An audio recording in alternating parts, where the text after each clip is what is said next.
cuento se llama A veces mamá tiene truenos en la cabeza.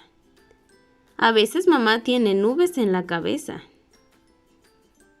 Se le olvida el almuerzo y llegamos tarde a los cumples. Cenamos croquetas 2 días seguidos. Cuando mamá tiene nubes en la cabeza, sopla como un globo y se deshincha cuando se sienta en el sillón. A veces mamá tiene un sol en la cabeza. Se le ocurren ideas geniales y jugamos a los monstruos de las galaxias. Preparamos juntas galletas y hacemos burbujas de jabón en la mesa de la cocina. Cuando mamá tiene un sol en la cabeza, abre mucho los ojos y sus cejas parecen gaviotas.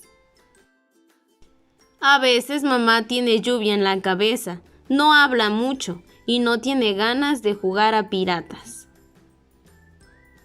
Cuando mamá tiene lluvia en la cabeza, se tumba en el sofá como un caracol. Mamá llora a veces.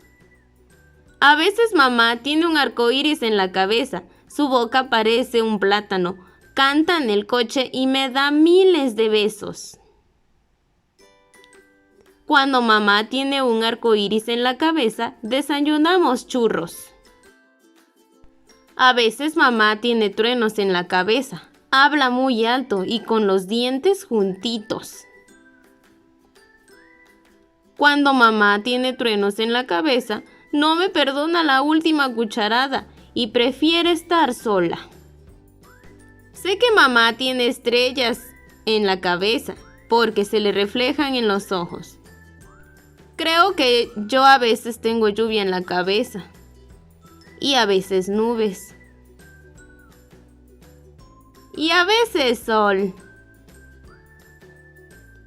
Otras veces tengo en la cabeza el arco iris. Me enfado, me alegro, me pongo triste, estoy contenta. Mamá me ha regalado unas gafas mágicas para ver las nubes, la lluvia, los truenos, el arco iris y el sol de nuestras cabezas. Y colorín colorado, este cuento se ha acabado.